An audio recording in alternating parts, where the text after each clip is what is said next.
Hi, this is Randall Schwartz, host of Floss Weekly. This week, Aaron Newcomb joins me. We're going to be talking about a bridge designer software and a contest that your kids could get involved in. You're not going to want to miss this, so stay tuned. Netcasts you love. From people you trust. This is Twit. Bandwidth for Floss Weekly is provided by CacheFly at CACHEFLY.com.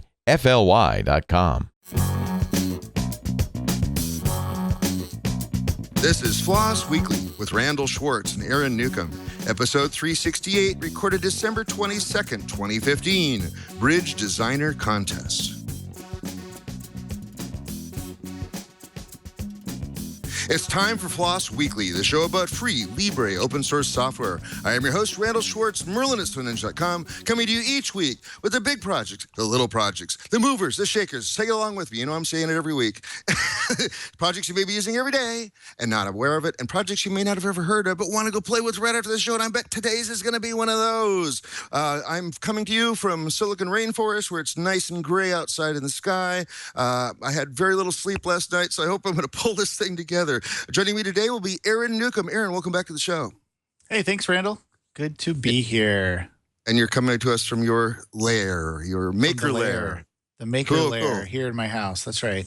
And you know, it's really appropriate that you're in your maker lair because of today's show. Today's show is going to be a really fun, interesting, and educational show because we've got on the Bridge Design Contest, which is about real engineering, really making simulated bridges. I was going to say really making real bridges, but they're certainly sort of real.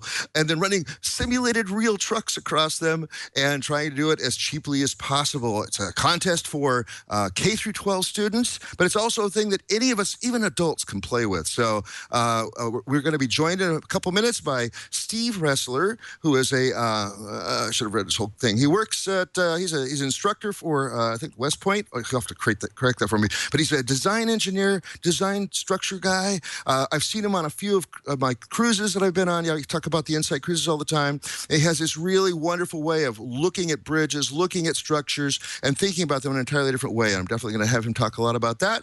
We also have Gene Ressler, who is now the primary software guy who's in charge of actually the bridge software and keeping it up to date. And they're going to talk about the contests they run every year and about even how you can participate or have your kids participate, depending on how old you are. If you're like 10 listening to the show, you can participate yourself. Otherwise, you can have your kids do it as well. And we'll probably have a couple screenshots of what it actually looks like, including a little truck going across the bridge, which is really, really cool. So I know, Aaron, you just downloaded the software, but what do you think about this so far? Yeah, I just downloaded it, and it's I love this kind of stuff. I play with this stuff. There's been a number of bridge constructor apps on for Android and for mobile phones, and I love it. It's a great time waster. You're sitting in an airport. What am I going to do? Oh, well, let's see if I can build a bridge. And plus, these classes go on, engineering classes, starting in high school now, all the way up through college. Usually one of the units that they do is a bridge design contest. See how much load they can bear, that kind of stuff. And so it's just a great exercise to see how engineering really applies to everyday life. So, yeah, I just downloaded it and I'm already super excited. If you're watching live as we were playing with this, it's like, oh, this is so cool. So yeah, I can't wait to talk to these guys and find out more about the software and the contests that they do. Very cool. Well, let's just not just talk about it. Let's actually talk to the people who know a lot more about this than I. Steve Ressler, welcome to the show. Thanks, Randall. It's great to be here. Great, and good to see you again. Like I said, I've seen you on, was it like 2 cruises you've done so far? 2 so far. Okay, cool. Hopefully we can bring you back because it's been a lot of fun. So great. Let's also bring on Gene Ressler. Gene, apparently related. Yes. Hi, Randall. Good to meet you. And where are you speaking to us from? I'm in my apartment in Manhattan, where I live. Manhattan. Cool, cool. And Steve, where are you speaking to us from? Beautiful Bethlehem, Pennsylvania, the Christmas city. Chosen specifically for this week just to get us all in the mood. Cool, cool. And so we'll start with Steve. Can you give us sort of the 30,000-foot view? How did this get started? And I was going to say usually like what problem does it solve? But, well, maybe we can kind of answer that. Well, tell us about it. Give us the 30,000-foot view. Sure. The project actually began about 1995, believe it or not. At the time, I was teaching as a civil engineering faculty member at the U.S. Military Academy at West Point. And the academy had recently decided to have a major celebration of its bicentennial, the 200th anniversary of its founding, which was going to happen in 2002. And the senior leadership of the academy, in conjunction with that process, that planning process, decided that they wanted to run a national engineering competition for kids because West Point is the nation's first school of engineering. So they wanted to call attention to the engineering heritage of the academy at its bicentennial celebration.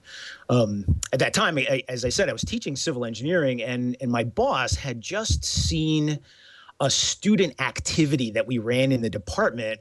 And this is exactly the sort of thing that Aaron was just talking about, a school-based project where, in our case, undergraduate students engaged in a little informal competition where they designed bridges and they built them up out of balsa wood, and then they tested them to failure, and they had a competition to see who could design the most efficient bridge model.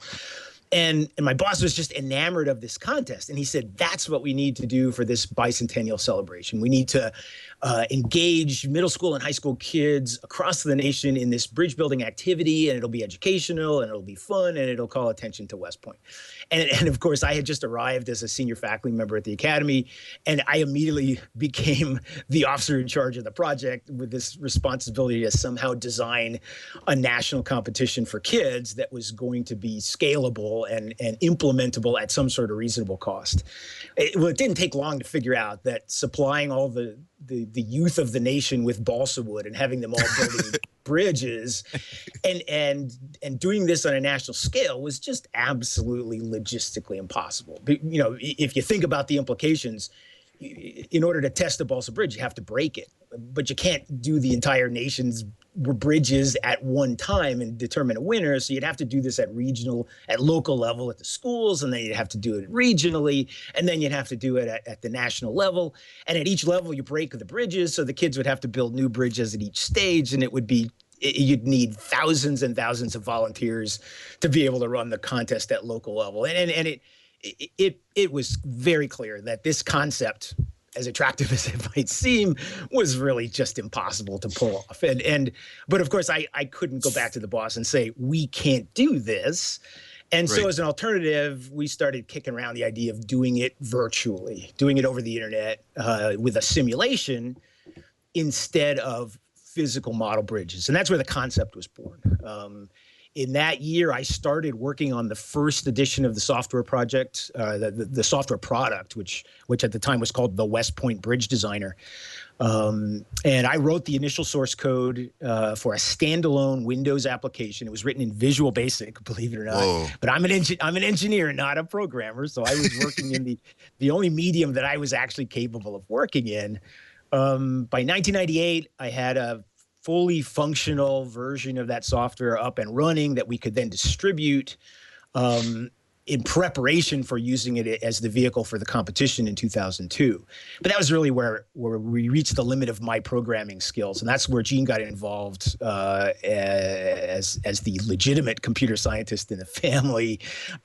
And Gene's major irreplaceable contribution during those early years of the project was to develop the web-based information infrastructure that would be capable of receiving designs that were created by this standalone Windows application and judging them and saving them in a database and scoring them and posting the results in real time on an electronic scoreboard so that we could actually implement the contest on a national level. And I'll let Gene talk to you about the technical details of how he pulled that off. But ultimately then the genesis of the project was an attempt to do virtually what we could not possibly have done physically, and at the same time to provide a really valuable educational experience for the kids participating in the contest, because ultimately we can create, using the simulation software, an engineering design experience that is far more authentic, much closer to the way real engineers design real structures than you can possibly do with balsa wood and physical models. Yeah. Now what was the response on that first contest? Did you get a lot of participation? Oh, sure. The first contest was actually initiated, once we had both the standalone software package and the web-based information infrastructure available. It took another 3 years to get all that together. We ran the first contest in the year of the West Point Bicentennial, which was academic year 2001, 2002. We had, I can't even remember the numbers, but it was tens of thousands of participants in the contest.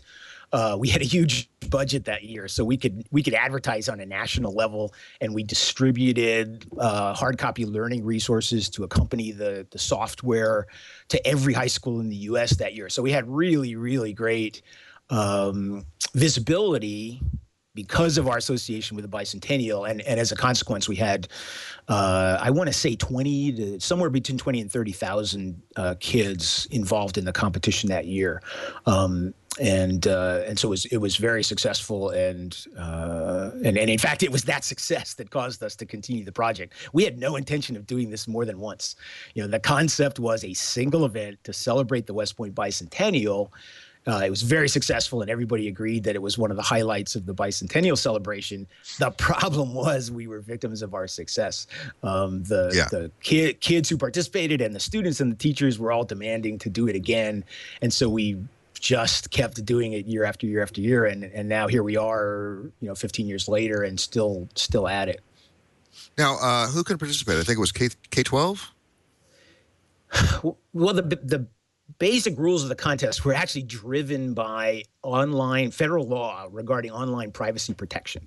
Okay. In order to enter kids in a contest, we have to be very cognizant of these laws that protect children's privacy online. And Right. one particular law called the Children's Online Privacy Protection Act says that if you acquire personal information from kids age 13 or under, you must get written parental consent. And we couldn't do that. With tens of thousands of applicants, the prospects of being able to figure out how to do written parental consent, I mean, it just completely negated all the value of an internet-based contest. So for those first years, we did it for high school and middle school kids aged 13 through grade 12. Mm-hmm. Now, but in conjunction with that, we also offer what we call the open competition, which is open to anyone in the world, younger kids, adults, college students, anyone can enter the open competition, but there are no prizes in the open. And because there are no prizes, we don't have to collect any personal information because we don't have to worry about following up with people who win. We actually found that open competition was essential because the nature of the contest is such that when kids enter, they know exactly where they stand in the contest because they get instantaneous feedback on what their ranking is, and they can enter as many times as they want during the period of the qualifying round. So there's a strong incentive to go back and enter again and again and again. And of course, we did that deliberately because engineering works that way. Engineering is very iterative, and it has to do with improving and optimizing your solutions over the long term. The problem is we recognized that we couldn't give them feedback about how close they are to the winning, the current winning design in terms of cost, which is the basis for judging. So it's a little mysterious. And what we figured out early on was if we didn't provide this open competition, then we'd have thousands of people who are not really eligible to compete who would enter fraudulently solely for the purpose of getting feedback because you can get feedback once you enter. And we recognized this would be well-meaning for the most part. They wouldn't really be trying to fraudulently win prizes because we have ways to prevent that from happening. But they would enter fraudulently just to get feedback, and it would mess up our administration of the contest. So we provided the open competition as an outlet for all those who are ineligible to still enter and find out how they stand with respect to all the other bridge designers in the world without actually competing directly for prizes on the national level. So we have lots of kids in the kindergarten through grade 7 or 8 range competing on an informal basis through the open competition. So what's the challenge? What are people actually interacting with and doing in this thing? Are you providing like endpoints that a bridge has to go across and carry a certain load? I mean, what's the interaction here? Sure. perhaps we get a little demo of the software a little bit later, but when the user starts up the standalone software application, he or she is confronted with a deep river valley. Okay, so there, if you see that on screen, you can see the deep V-shaped valley, and right now there's a bridge across it. But at the start of the design process, there's no bridge. There's only the valley. And the first thing the user has to do is decide where to put the bridge. And if you can visualize this, if you choose to put the bridge all the way up at the top of the valley, in this case, it's located almost at the top, but not quite. If you choose to place your bridge all the way at the top of the valley, you get a very long span. But you don't have to do any excavation to get the roadway down to the bridge. You can actually choose an option that pushes the bridge all the way down to just above the water level at the bottom of the valley.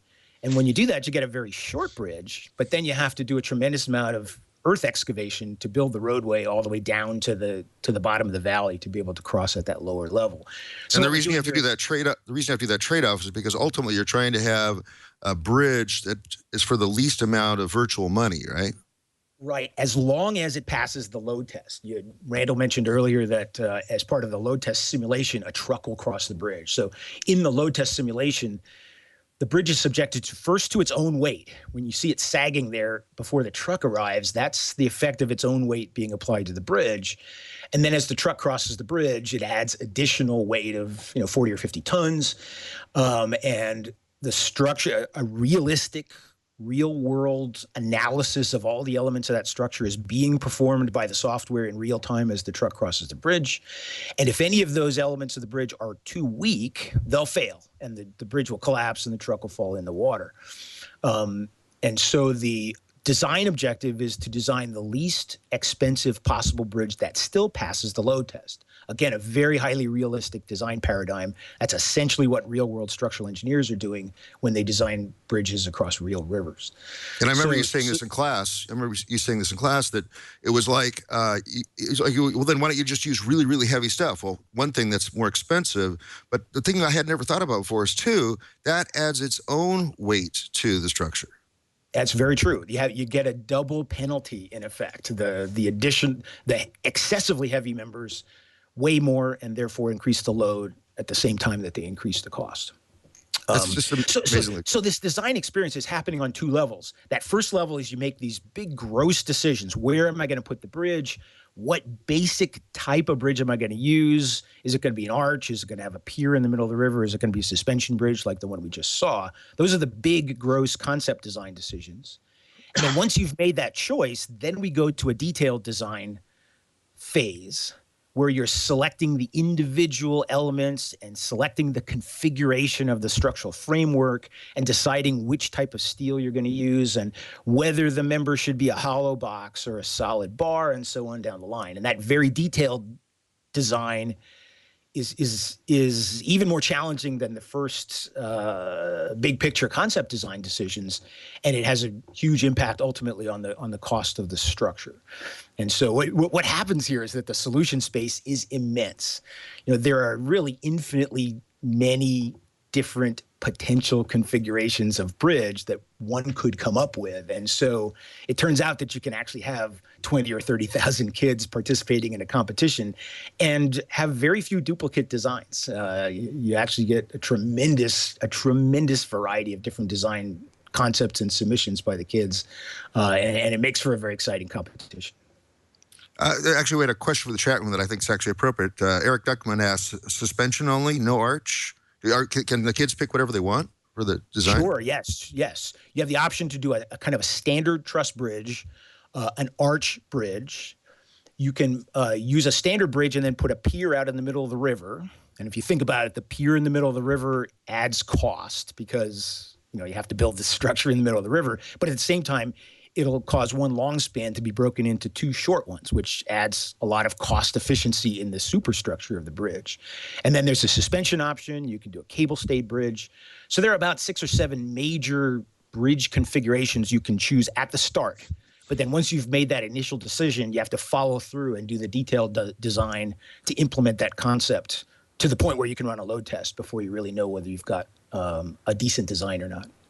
Awesome, awesome. We'll get back to you in a second, but I want to bring Gene on and talk about Gene, how did you get involved with the project, and what's been your contribution for it?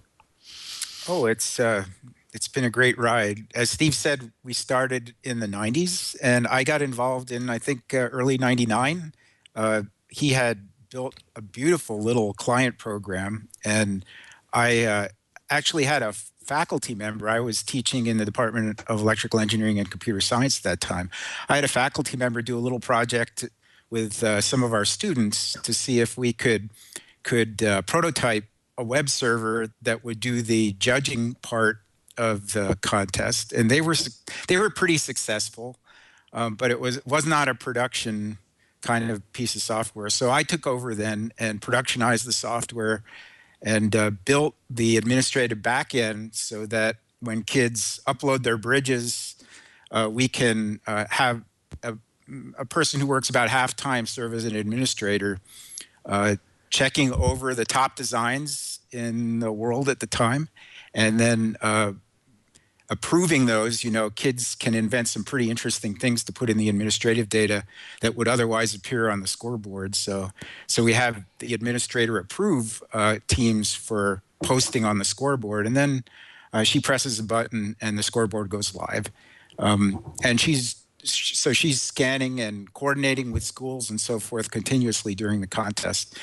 So my role was developing all that infrastructure on the back end, and then ultimately when Steve's Visual Basic client started getting long in the tooth, and he wasn't really in a good position to keep maintaining it, I took it over, ported everything to Java, enhanced it a little bit. There's some game quality graphics that we didn't see in the demo as an option, so you can fly around the bridge and get a pretty nice view of it. And when the truck crashes, it's fairly spectacular. You can sit in the truck and drive across the bridge. Oh, cool. So that was another thing that I added. And I want to shout out to the Joggle guys that do the OpenGL thin interface layer for Java, because we use that, and it's been instrumental in a lot we've been doing.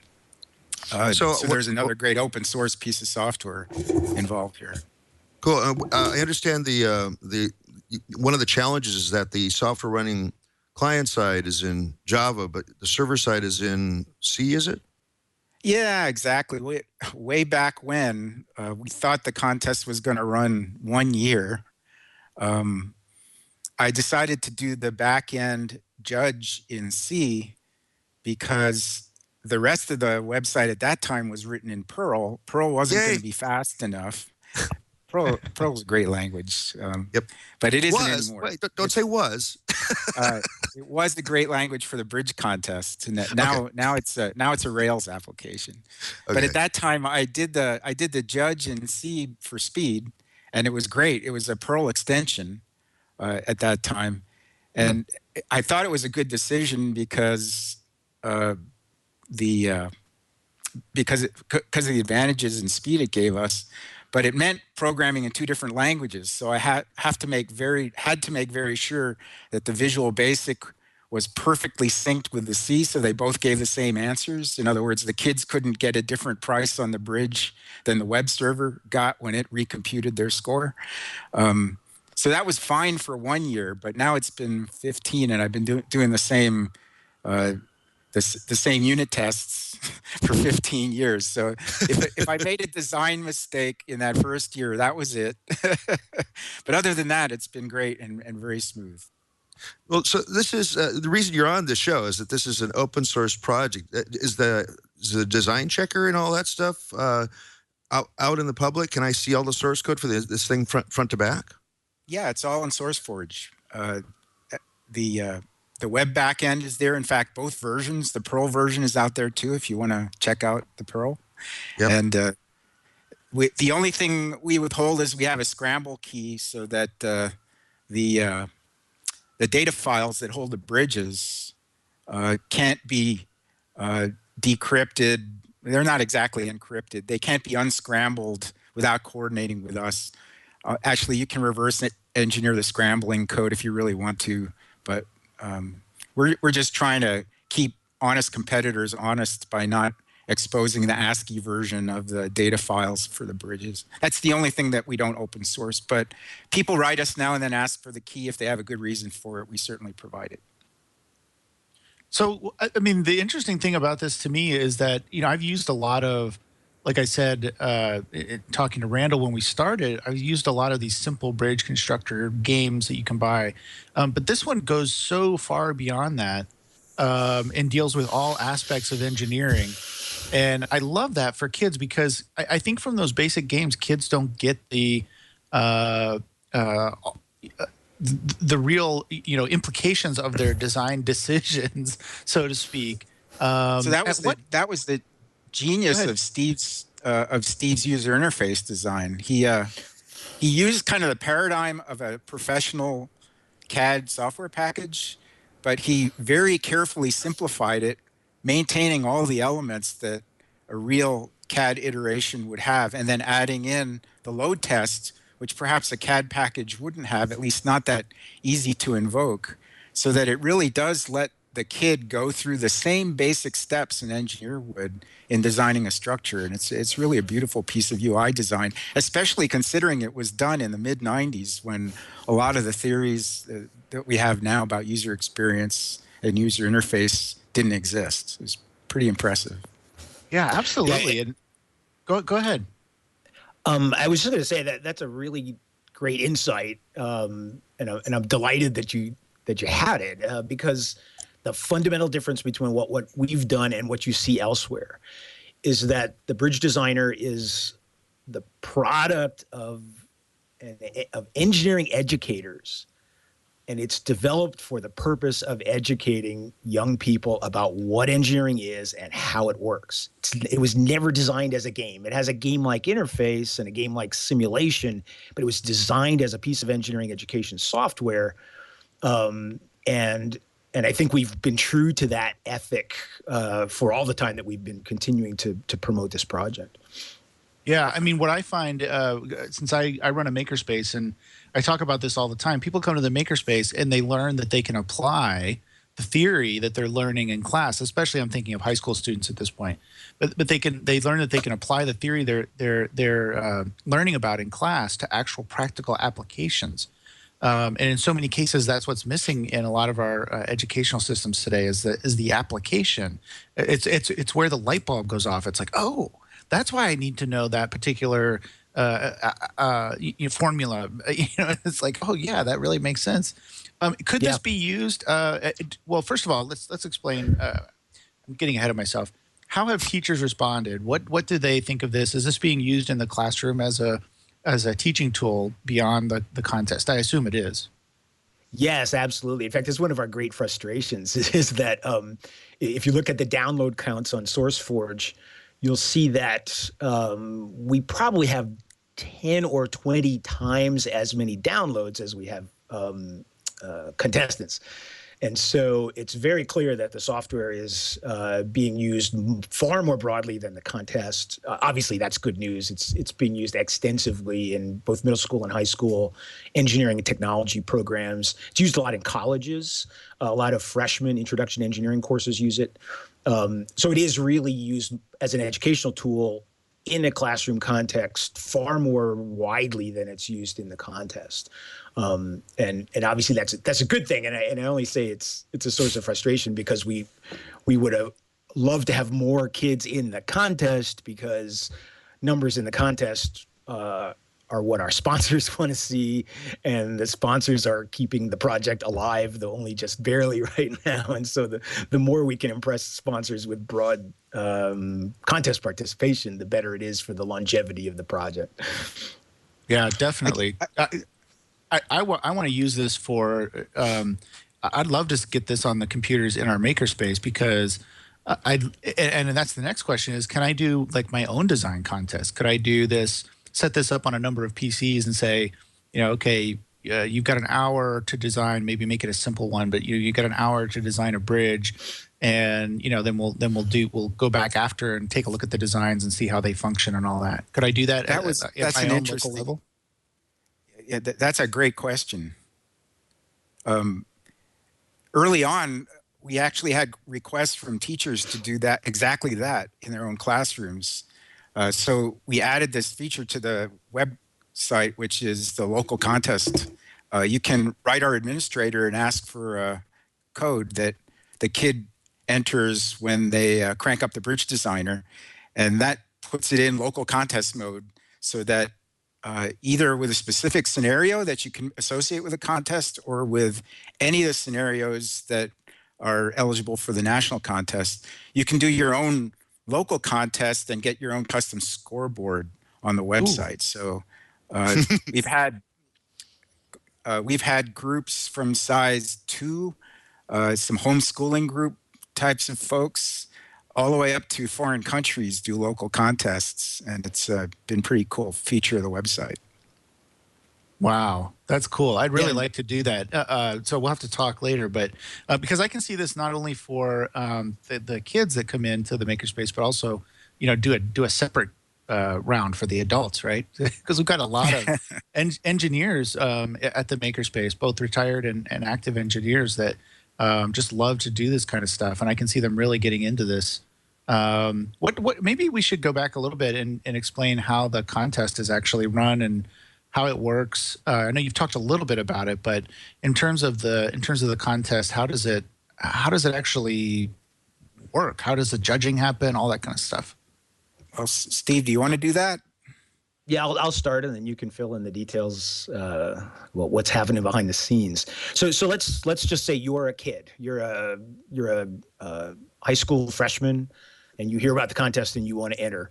We'll kick off the 2016 contest on the 11th of January. So on the 11th, you're anxious to get started. So you will go to our website, bridgecontest.org. And you'll click the enter menu item, and you'll go to a registration utility, and you'll walk through kind of a standard registration where you give your name, your address. You will define a team name and put in a password, and that gives you access to your team homepage. At the same time, on that day, you'll be able to download the new 2016 version of the Bridge Designer software. We have to change it every year because. Yeah, that's right. The nature of the contest is such that we don't want kids who participated last year to have an unfair advantage. So we have to update software every year, which means new cost paradigms and new loads, so that the design experience is sufficiently different from year to year that someone who competed last year doesn't have an unfair advantage. So now you download software and you start designing bridges, and you can design as many as you like. You're going to try lots of different alternatives. You're going to try arches. You're going to try standard trusses. You're going to try a suspension bridge. And if you work at it long enough, you'll start to see the patterns, and you'll figure out for this particular year, for the design parameters that we're using this year, you'll start to figure out which are the optimum configurations. And then you'll zero in on those, and you'll finally come up with a design that you think is really good.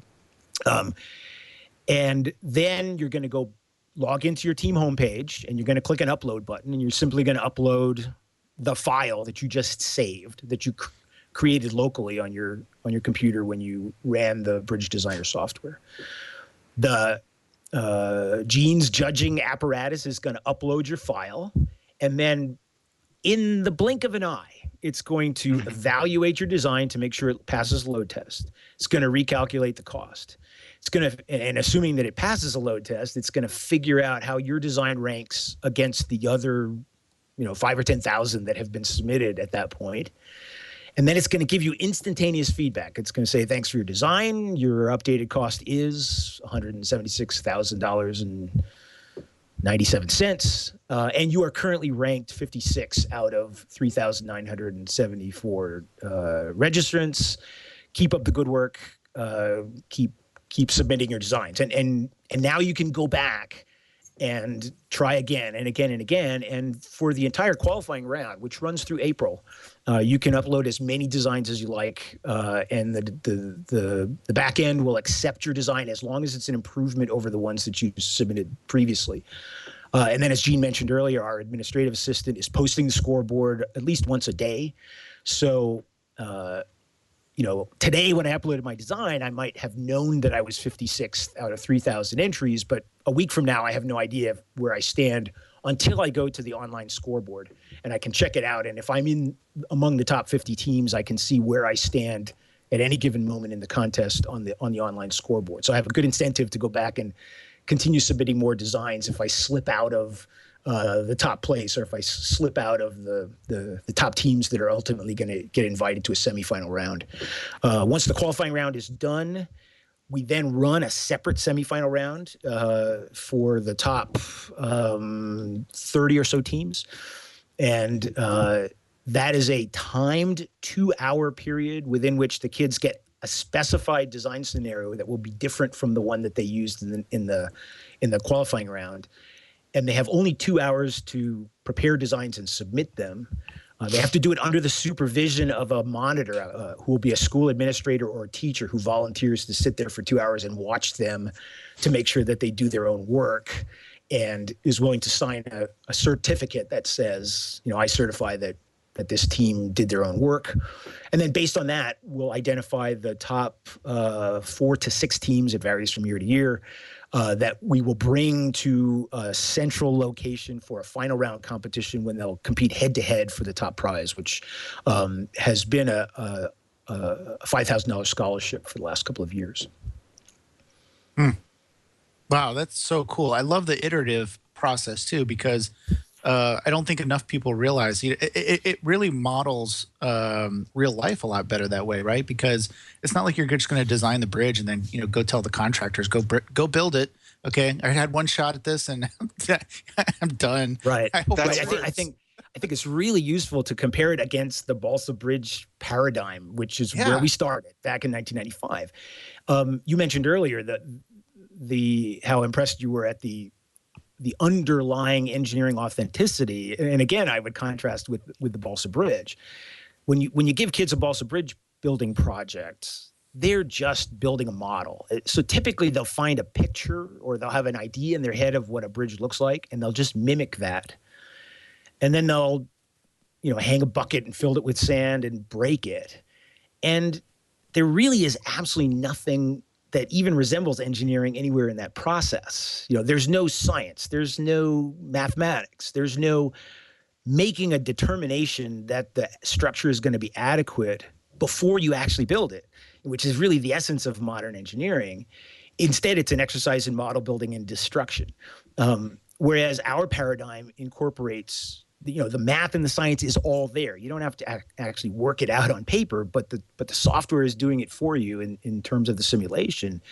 So the math and the science is integral to the process, and it becomes the basis for an iterative sequence of designs that close in on an optimum solution, which again is very, very close to the way practicing engineers do their work. And when the kids get together for the finals, the remarkable thing is how good they are at that. They can iterate in seconds to improve a design, and the very best are just it's obvious they have this phenomenal understanding of how forces flow through trusses and structures that I don't think exists very many other places in the world. They've accumulated this immense knowledge about an intuition for the way structures work that's just rare in the world. It's impressive. Yeah, definitely. Did we talk about what the winners receive? I apologize if I missed it. What did the winners get? A $5,000 scholarship, I think, in the current rounds. It's varied over the years. It depends on how our sponsors are feeling about us in a given year. Yes, for the last couple of years, we've been able to give either a laptop, computer, or a tablet to every one of the finalists who comes for the final round. And those have always been donated to us by Dell. I'm not sure we're going to get that this year, but just as Gene said, there's always a monetary scholarship for the top teams, and then typically we've had a laptop to be able to give them at the final round, so that everyone who makes it the final round cut leaves with something substantive. A couple of questions here. I guess one's technical in a way, but there's a reason. I mean, this works fine on my gaming PC here, my desktop, right? But it's pretty beefy. What's the requirements for the software? And one of the reasons I'm asking that is because I'm kind of wondering how this would play out in maybe more undeveloped parts of the world, because one of the things that the software does, obviously, is it gives access to kids from all over to a tool like this that can really help in their education. So I'm just curious, what's the requirements, and then also, like, what have you seen from other parts of the world, or where are people using this? Oh, that's a great question. Software is built over Java, so we are a little bit hamstrung in the sense that we get Java's level of performance. The non-game quality graphics version seems to run fine on a 32 meg machine, so it's not super resource intensive. Although, as Steve said, it is doing the structural calculation at the frame rate for the animation. So the animation is definitely the bottleneck. If you're willing to give up the animation and it can be turned off, then you can run it on almost anything. Anything that'll start Java will run the bridge designer. You can so you can do the design problem. You just can't see the truck fall in the gorge. We haven't had anyone complain about the resource requirements of the program ever, except for the game quality graphics. OpenGL compatibility with every video driver in the world is a tough thing to do, and we try our best, but we just can't. We can't be compatible with every machine out there. As far as we know, the program is used. Actually, for a while on the website, I tracked it, and we had 47 different IP address suffixes from foreign countries. So we know it's used in a lot of countries. We don't get a lot of feedback from those countries unless they request local contests. But we've had local contests in several, I believe in Norway, one in Korea. Steve, do you remember any of the others? One Scotland? in Afghanistan, for sure. Oh, yes, for sure. One in Afghanistan. Both Steve and I participated in trying to set up the military academy in the new nation of Afghanistan, the National Military Academy of Afghanistan. And Steve organized a bridge contest over there. So they're probably our most remote local contest. This is all pretty awesome. I mean, I'm just sitting here, again, this is actually a lot deeper than I even imagined, just having played with the software. So this is really interesting. Now I got to go find that option that lets me drive the truck. I want to drive the truck right into the water. That sounds like fun. I love destroying things. So how accurate is this? I mean, you did mention Afghanistan. Could they use this to build a bridge in Afghanistan? Or would that be crazy? Well, we have to work very hard. I'm sorry, go ahead, Gino. I was just going to, Steve covered the user interface with caveats and disclaimers saying that this thing should not be used to design real bridges. The structure is called a pin truss bridge, which in the modern world is the structure that the bridge designer is modeling is a pin truss, which isn't really used in modern day bridge construction. And now I'm getting into civil engineering, so I'm going to let Steve continue the answer. Yeah, the fact is that the structural analysis that the software performs is absolutely 100% accurate. But it's still a very simplified idealization of a real-world structure. The most important constraint is that it's a two-dimensional analysis. When you look at the animation, you see what looks like a three-dimensional bridge, but it's really just a two-dimensional analysis. And there are all sorts of really challenging complexities that come when you make the shift into 3 dimensions that really can't even get modeled in a software package of this sort that require human intervention.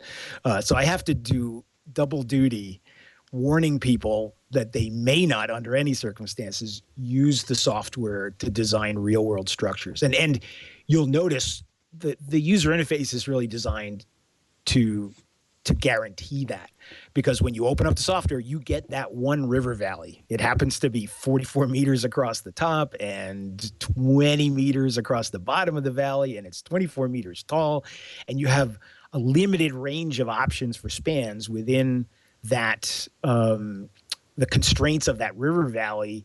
And so everyone who has attempted to use the software to design real-world bridges, and there have been some, have come back to me and said, hey, I'm using your software to design a bridge, but I can't get the span right. I need you to, or that the loads aren't right.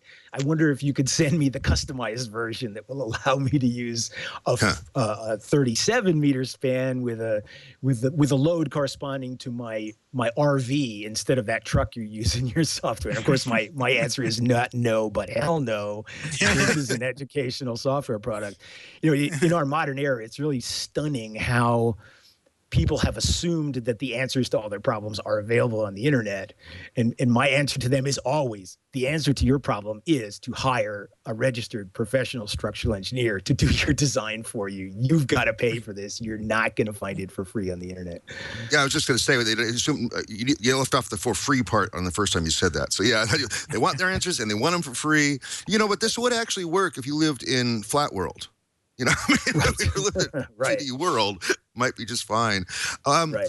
Do you ever, do you have in mind the kind of thing that would be optimum when you create the challenges? I always do, and I'm always wrong. And I was going to ask about that. What surprising designs have you seen? What's really shaking you up as you go, man, I never thought of doing that? It's hard for me to describe in words because the answer to your question is very visual.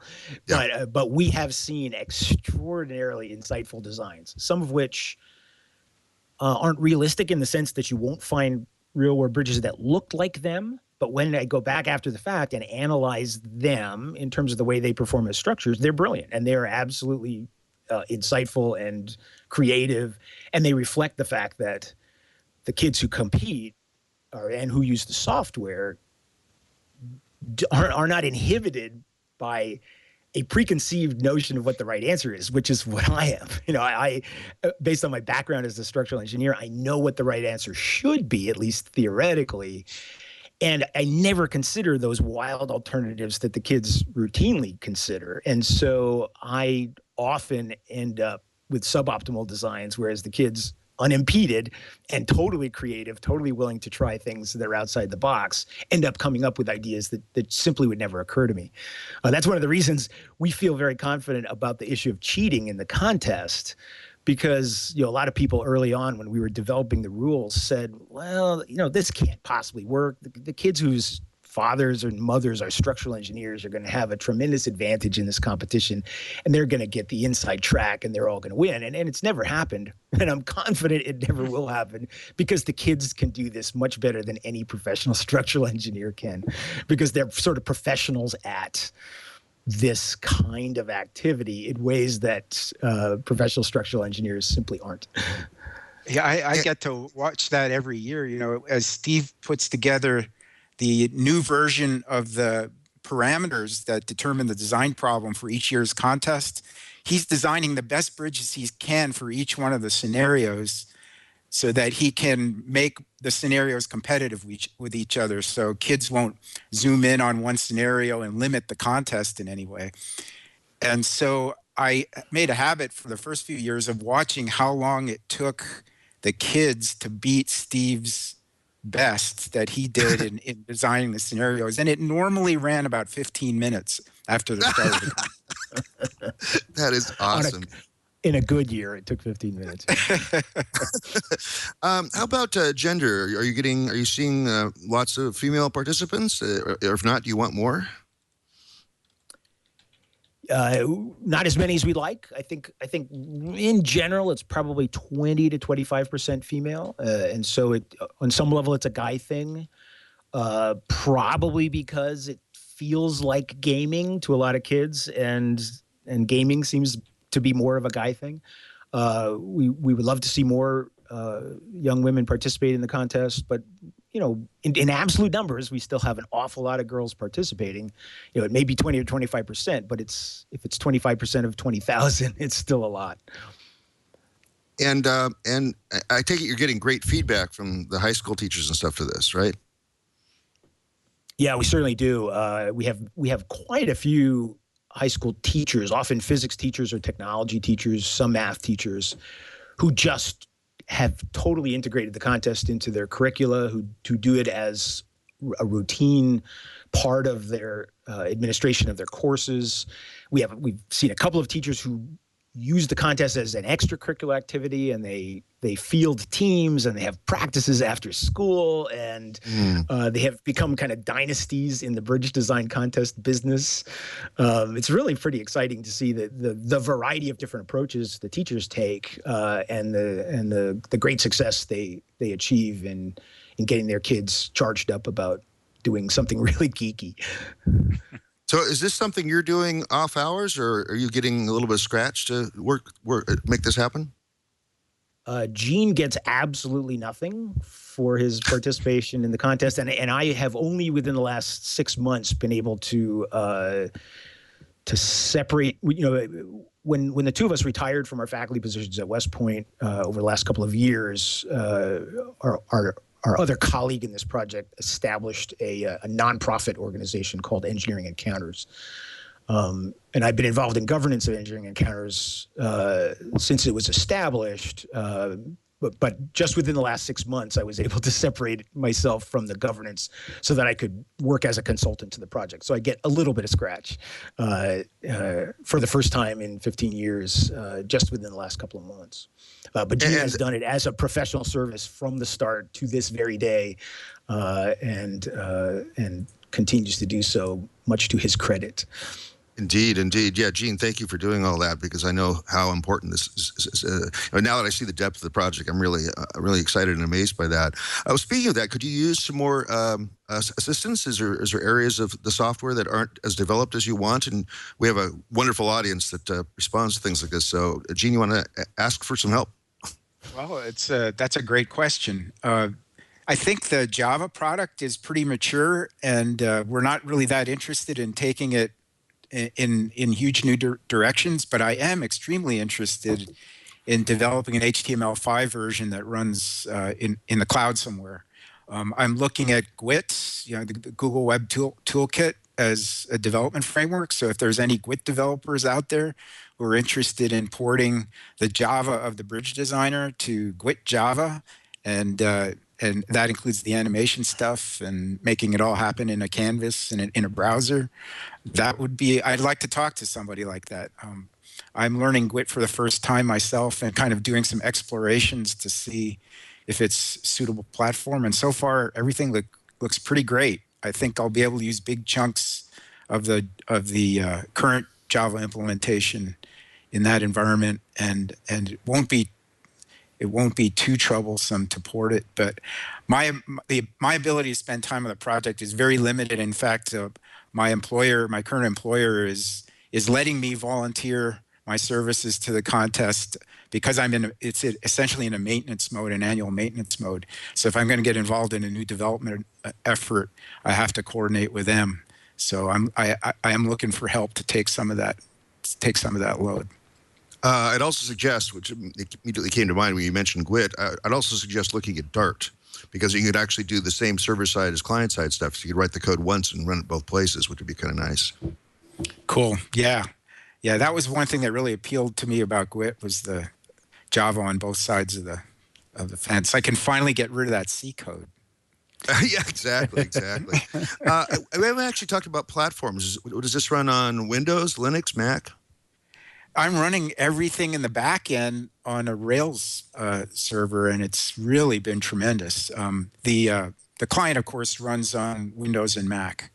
I could do a Linux client, but we've only ever had 2 requests in about the last 8 years that we've been in Java, so it hasn't been worth the effort to do the RPM for distribution. But I know probably a few people that are listening to the show are like, "Oh, not Linux yet. I'll fix that." So you might actually get some contact about that. They always get mad at me because I'm running everything on a Mac and I have an iPhone, so they yell at me all the time. If you're looking at putting it in GWT or maybe Dart, do you see, or HTML5, do you see an opportunity for a mobile version then? Yeah, well, I'm hoping that the HTML5 will run on a tablet without too much trouble. Going for a native mobile app, probably outside my ability to support, but if it'll run in an HTML5 browser on a tablet, I'm all over it. It sounds great. I would have some questions though about screen manipulation on the small screen. working through the actual design process of drawing and adjusting joint positions, manipulating the detailed aspects of the model would be really hard to do on a small screen, at least without a stylus. Yeah, I think we have to significantly change the user interaction, or add to the user interaction paradigm that we currently use to allow manipulation on a small screen. But I've been exploring some ways that might work. It might work. Oh, good. Yeah, because I know there's a lot of young learners that are used to that interface now. And so if there's a way to make it work on mobile, not necessarily for the phone. Yeah, I although don't think some, the phone's a lot of gonna these work. work. Yeah, but maybe for a tablet, if you had a 7-inch, 8-inch, 9-inch, or larger tablet, I can see it working there. And you could always incorporate a zoom, some sort of a zoom method as well to kind of zoom in to be able to manipulate the different members and things like that. But I think that would be good. And definitely, please do, if you can develop a Linux version. And I'm saying this a little selfishly because my lab at the Makerspace runs mostly Linux on all the desktops, and so for me to be able to use this and have a competition or a local competition or something where we had more than a couple of people, I'd have to have a Linux version. So if there's any way to make that happen, well, great. There's know. really nothing. There's nothing preventing a Linux version at all, except that I'm not very experienced in putting together. In fact, I have zero experience in putting together Linux distributions. So if there's Linux distribution expert out there that knows how to package up a Java app with libraries like Joggle for the OpenGL, I'd welcome that help as well. And then we'd be happy to provide a Linux version. That's awesome. Well, I would say we need people that are watching this show to jump in and accept that challenge. And provide some assistance, and that's what the open source community is all about. So I hope they do that. What's next? What's coming up for the? I know you can't say anything about the actual contest, right? What's going to be the challenge, but I mean, what's coming up for the software? What are you working on in future versions of the software? Well, that's pretty much what I've explained. Is moving to a cloud implementation. And the other target that I didn't mention, of course, is Chromebooks. Schools are buying Chromebooks in huge numbers. And in fact, I think we're seeing a trailing off in use of the Bridge Designer right now because Chromebooks are becoming so more prevalent in computer labs of schools than other kinds of hardware. So another reason we need to move to an HTML5 kind of environment. Yeah, definitely. Yeah, this is really cool stuff. Is there anything that is difficult in the actual modeling? Like I noticed that, and maybe this is just me from playing with the other apps, but it seems like the stress on the bridge, I know you said it was modeled accurately in terms of probably the mathematics, but in terms of the visual feel, is it exaggerated to show where the stresses are? Certainly you have the colored lines and things, red being really bad or more stress on a particular area, but does the sag in the bridge? I think somebody in the maybe it is exaggerated by about a factor of 20, but you can turn that off if you pull down the little control box on the animation. There's a checkbox that lets you turn off the exaggeration and see what the realistic deflections would be. And most bridges, the realistic deflection is almost invisible. So we exaggerate it so the kid gets a feel for how the members are absorbing load, and the color coding, of course, helps too. Great, that's awesome. In fact, B Flub in the chat room right now is actually mentioning that he's got some of the skills that you might be able to use to get that Linux distribution out.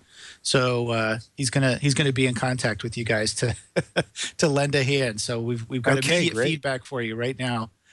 Just as the Bridge Designer software gives you immediate feedback on your design, we offer the same services here on Floss Weekly. This is great. So if I was a makerspace person, like I said, which I am, and I wanted to use this, could I use it? Can I actually design the challenge myself, or do you guys have to come up with that? In other words, can I manipulate the design parameters and come up with that, or is that something you guys have to do on your end? if you write in for a six character local contest code, there's 4 character local contests and 6. The 6 character code includes one of the design scenarios. So when you enter the code, it will choose one of the heights above the water, and whether there's a pier or not, whether there's anchorages behind the main piers or not, whether it's an arch or a regular bridge, and so forth. All that'll be chosen as part of the contest, and that restricts the competition, so it's not quite as complicated. It's really good for younger kids, and it's also good when you're going to time constrain the contest to a couple of hours. So that's one option. You don't need to enter a local contest code. You can just tell the kids which of the scenarios you want them to do, but the contest code makes it automatic. They'll get the scenario for free when they enter the correct code. Beyond that, you can design contests in classrooms and locally in your maker shop any way you like. And we do have some tips we can give you. So as you run into problems, you can coordinate with you can write our contest coordinator, and she'll advise you on things you need to know. Excellent. Excellent. Yeah. And one other question. Oh, go ahead, Steve. Do you want to jump in with that? I was just going to say that there are actually about 300 of those starting points. If you look at every combination permutation of deck height, supporting conditions, and loads, and so forth, there are about 300 starting points. So you must pick one of those 300, but obviously it's a pretty broad spread to choose from. Right, definitely. I was going to ask too, like it seems like some of these are actually modeled on existing, real bridges.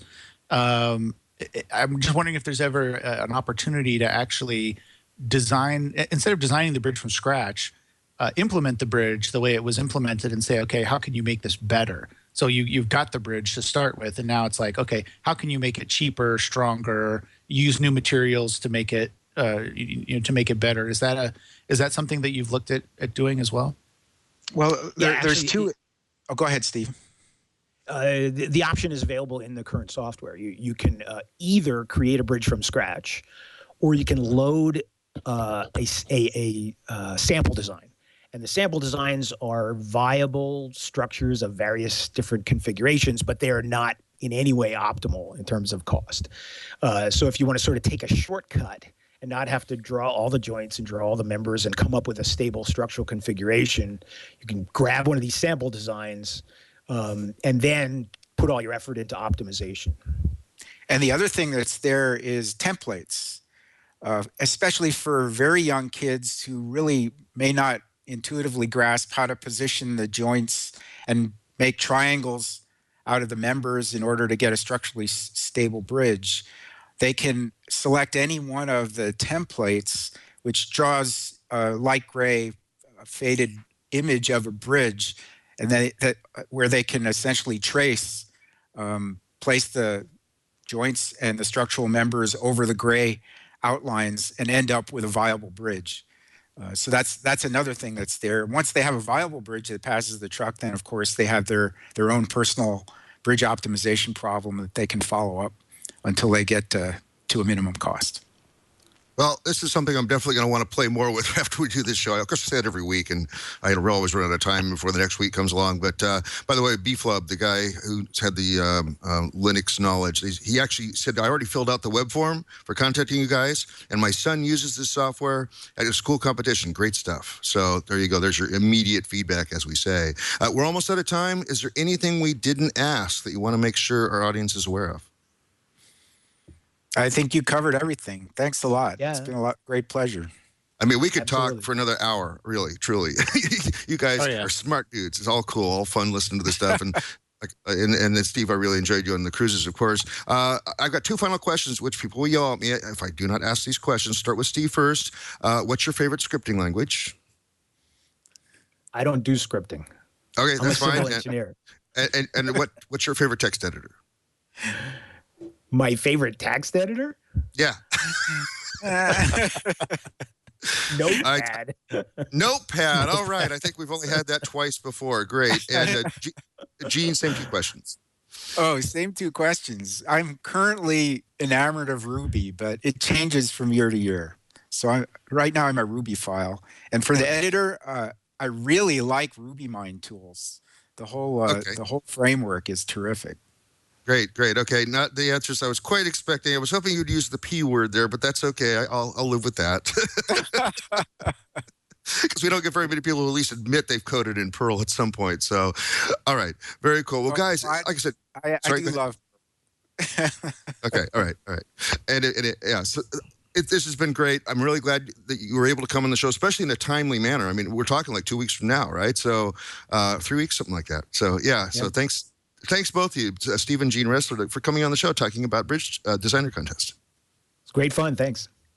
Awesome, Here. awesome. Thanks a lot. Thank you. That was the brothers Steve and Gene Ressler. What do you think, Aaron? I probably have an answer to that. Yeah, you know what I think of it. I think this is fantastic. I mean, this is so cool. It's such a great learning tool that, just to be able to take the bridge apart and do something else, or start from scratch, just change one thing and see how it affects the other things. I mean, it's such a great learning tool for kids and adults. I mean, it's so fun to play with. I know I'm going to be playing with it. I already figured out how to destroy the bridge a little bit, and it's interesting what happens when you do that, because then you see, oh, wait a second, I changed this one component, but it affected a completely different component over here, and I don't know. I just find this stuff really fascinating, and it's such a, like I said, taking the theory that you learn in school and being able to apply it in a concrete manner to something that kids can learn from. Really affects the way that they learn and the way that they think about the world. And so things like this are so important. And it's one of the reasons that I started the makerspace here in town was for kids to get involved and say, okay, let's start thinking about, I learned this thing in class, but how does it actually apply? And how would I make something that would fit in that little thing that I was learning about in class? And I think just doing that exponentially increases the amount of actual learning and application that you're able to derive from education. Yeah, and so I'm hoping this also is really cool. Yeah, I'm hoping also that this gets more kids interested in STEM in general, and also in physics and things like that. And I'm hoping it gets more women involved too. Although at least I was really happy at the fact that it was 25%. That was really awesome. So like I said, we're running out of time, so let's go ahead and do the final wrap up for this show. This is the final show of the year. We do not have a show coming up next week, although I understand there's a really interesting rerun that's going to happen in place. So no show next week. I'm going to be gone for the 2 weeks following that, but I hear the shows are in good hands, right, Aaron? Right? Absolutely. Bitcore 2.0. So the Bitcoin library has made quite a bit of improvements since we had them on the show about a year ago. They're going to come on and talk about all the new things that this Bitcore has now that Bitcoin is becoming much and much more involved and important. MuseScore after that, which is professional music typesetting.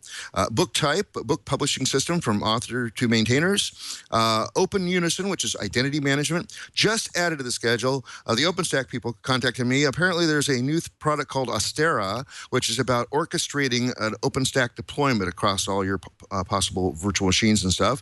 OpenAV Productions, which is a music synthesizer and performance tool.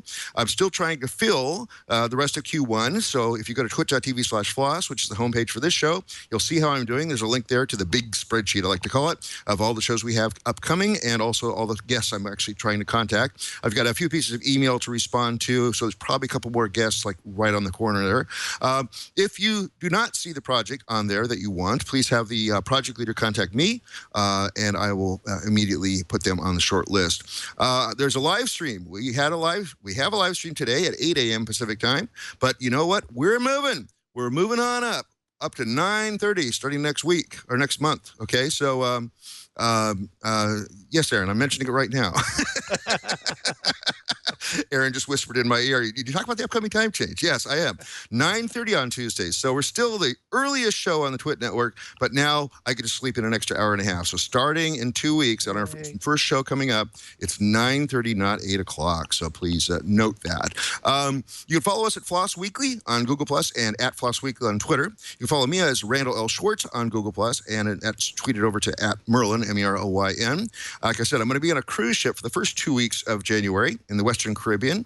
Finally hitting my 55th country. I'll be going to Colombia, which would be the first time I've been there, which would be really fun. I am speaking at Scale slightly after that, so I'll be in Pasadena at the end of January. So if you're coming to Scale in the Southern California area, by the way, if you haven't signed up for that yet, if you sign up with the code FLOSS, FLOSS, you get a 50% discount. It's already like only $50 to begin with, so it does save you a little bit of money, though. And we thank our co-host Gareth for that. That's all I want to plug right now. Aaron, you want to plug some other things? Yeah, you can follow me on Google Plus. I'm Aaron Newcomb on Google Plus, and that's where I talk about all things open source, making related, Android, all of those things. Speaking of Android, I'll be on All About Android tonight for our yearly roundup of all things that have happened over the course of the year. Of course, we'll be covering news and events and things like that that are going on in the Android sphere as well. But yeah, we'll be doing a wrap-up show, and it's become kind of an annual thing. They invited me on, I think, for the first year we did this, and then they keep inviting me back for this annual wrap-up of the year in review for Android. So I'll be doing that tonight. So tune in or watch after the fact. Be sure to download that and take a look. It should be a lot of fun. Very good, very good. Well, Aaron, of course, you were the perfect co-host for this show. I can see your enthusiasm was exuding. So thank you for, again, being co-host for me, and thank you for taking over the helm for the next 2 shows. Yeah, sure. No problem. Awesome, awesome. Well, we're out of time, so we'll see you all again in 2 weeks on Floss Weekly.